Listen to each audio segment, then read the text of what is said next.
Hey everyone, this is Lomi, and today I'm continuing with my outfit for all by making her a tunic to go with her new skirt. Jumping right in, I'm going to start by finishing the edges of a few pieces using a zigzag stitch. I'm beginning with the facing for the front opening and going around the 3 square sides. If you want to follow along and make your own, the pattern I made is available on my website and is free for personal use.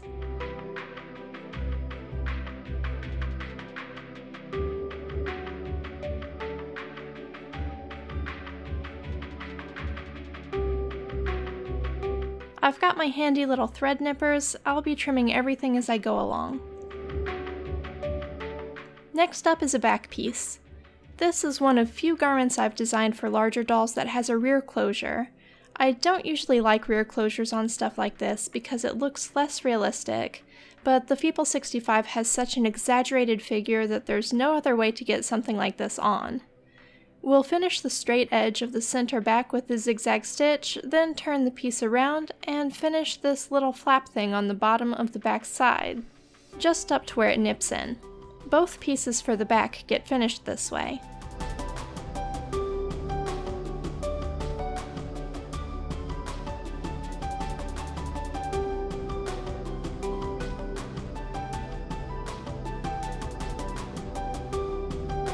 Then, while we're zigzagging, I go ahead and finish the cuff end of the sleeves.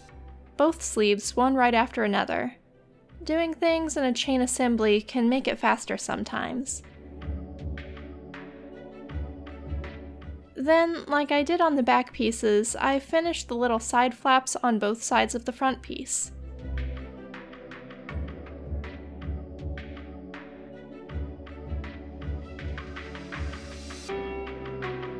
Now we're going to move on to construction. Take the front side of the tunic and the front facing and put them right sides together, with the facing centered in the middle of the neckline. I pin it on and then sew the facing down one side of the line, marking what will be the front opening. You probably won't want this seam to be a full 1/4 of an inch to either side of that line on the facing. Aim for maybe about 3 millimeters, like 1/8 of an inch. Keep it close, so that this opening doesn't end up gappy later. Turn at the bottom, stitch over, and sew up the other side. We won't cut this open just yet.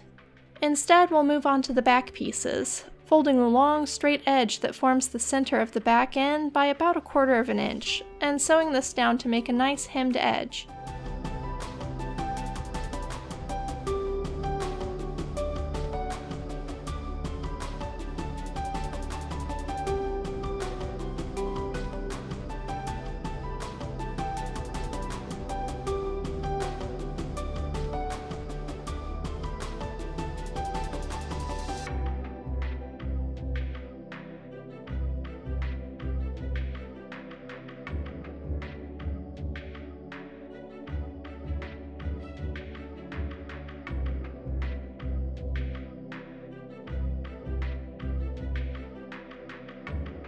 Next, put the back and front pieces with right sides together and pin the shoulders.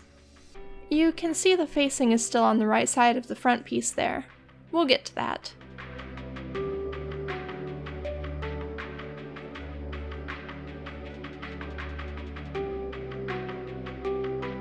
Sew the shoulders, backstitching at the beginning and end of each seam. Then finish these seam edges with a zigzag stitch.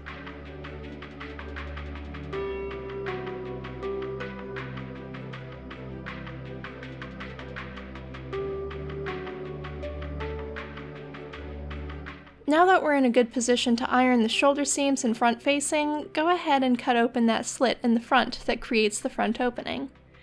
You can see I don't cut all the way down the line, but stop about 1/4 of an inch up from that bottom row of stitches, and then nip in diagonally into the corners, so the facing will turn smoothly when I flip it to the inside. Before we turn it right side out, you'll want to finish this edge, with a narrow zigzag stitch if you want, or using fray check to keep it from coming undone. The material I'm using is a cotton crinkle gauze, and it can shred easily, so finishing the edges is important. Then fold the facing to the inside. You can iron this now, or just finger press and pin like I do.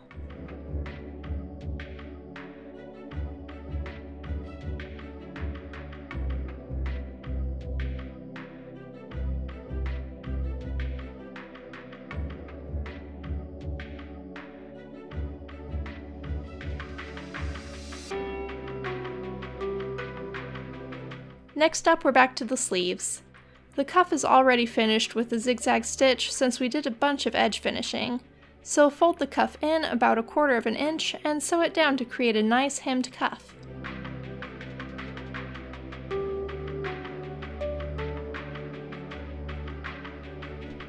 I considered leaving the facing alone at this point because I think I'll go back and embroider it later, but I felt like finishing it plain is important for the video, so before I sew on the sleeves, I take a second to top stitch around the front opening on the tunic, just sewing around this opening to keep everything neat and tidy. I can embroider over this later, but this line of stitching ensures that it stays where it needs to, and it's easiest to do before I attach the sleeves. Now back to the sleeves. Sorry for the short detour. The sleeves get pinned into that crescent opening on the body of the tunic, where the front and back meet at the shoulder. Make sure you have the right sides of the fabric together. I like to pin both ends of the sleeve first, then fit the curved top of the sleeve into the arm side. Then the top of the sleeve gets sewn with a straight stitch. I sew both sleeves in, make sure they went in smoothly and don't have any wrinkles or gathers where the curve may need to be clipped, then I finish the edges of these seams with a zigzag stitch.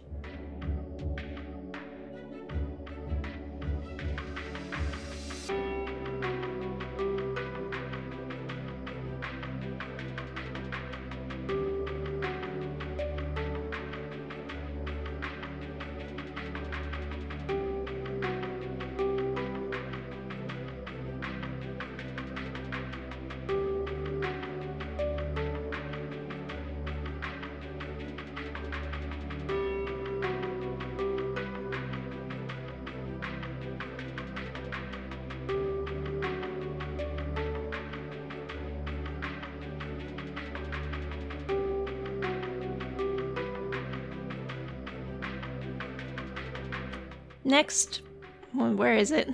Looking for the sleeve. Here it is. The sleeve gets folded shut and pinned in place, as does the side of the tunic, but only down to where the little side flaps are.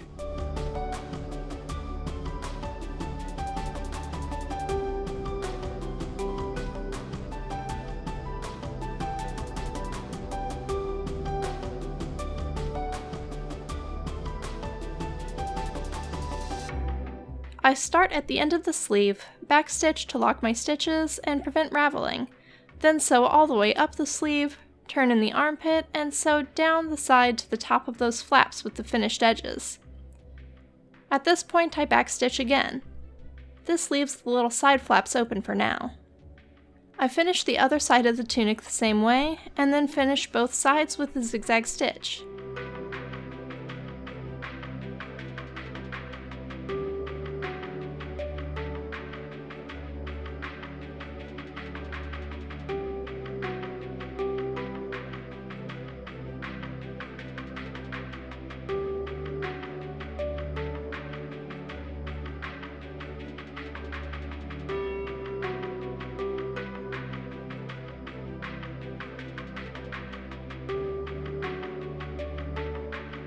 To finish the little side flaps, they can be folded into rolled hems or just folded once like this, folded to the inside so that we'll have a nice finished slit on either side of the garment.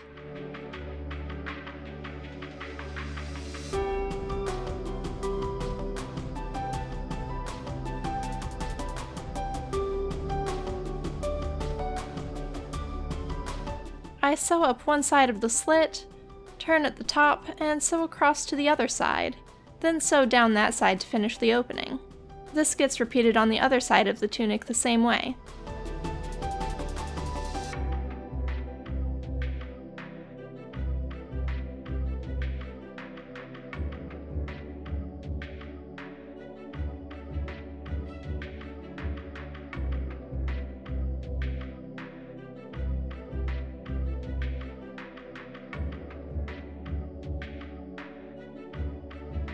This has been pretty easy so far, so now we're on to the hardest part, adding ties to the neck. If you don't want ties, then you can skip this part and instead just zigzag the edge of the collar, turn it to the inside, sew it down and call it a day. But if you do want ties, start by putting the tie against the neckline with right sides together. Fold the end of the tie at the center back in a little so there won't be a raw edge there. Then pin the edge of the tie along the edge of the neckline. Make sure you get the facing on the inside pinned nice and flat too.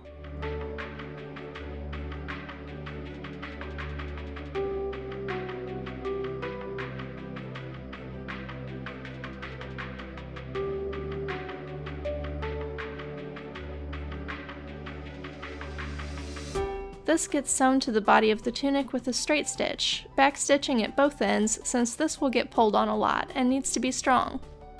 I clip my threads before moving on.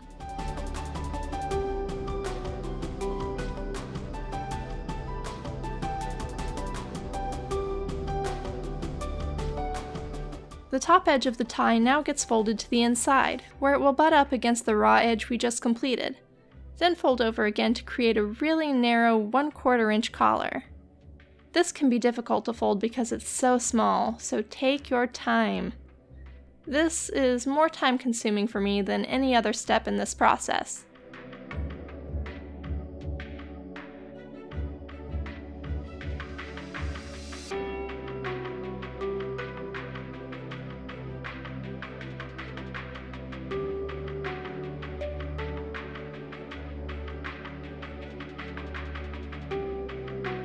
Once you get to the end of the neckline where the tie is attached to the tunic, just keep folding. But now fold both edges to the inside and then fold the strip in half to create a narrow cord. I leave this end of the tie unfinished as an aesthetic choice because I think a little raveling here is cute.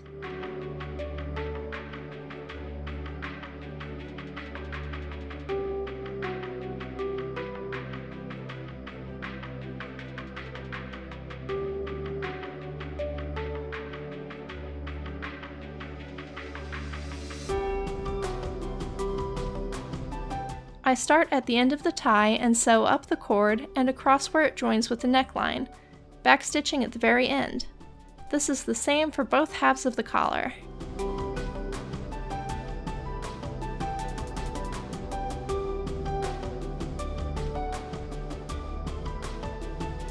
And then that step's done.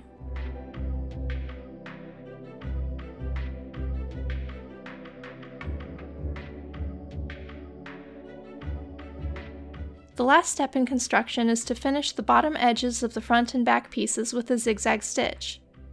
Each of these panels will be folded to the inside by about 1/4 inch and sewn in place.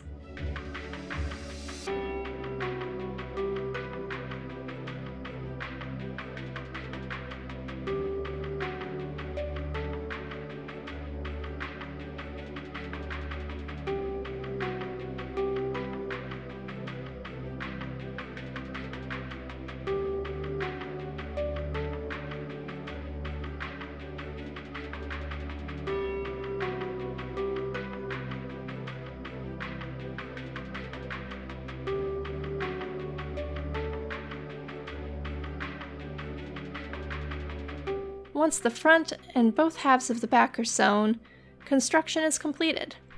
Clip all remaining threads, make sure everything is right side out, and then you can add closures to the center back. You can use eyelets and laces, snaps, velcro, whatever you want. And that's it. Faral's tunic is done. Well, until I embroider it at least. Who knows when I'll get to that. I think I'll make one more thing for this outfit, and then we'll call it finished. But that's all for today. Thanks for watching.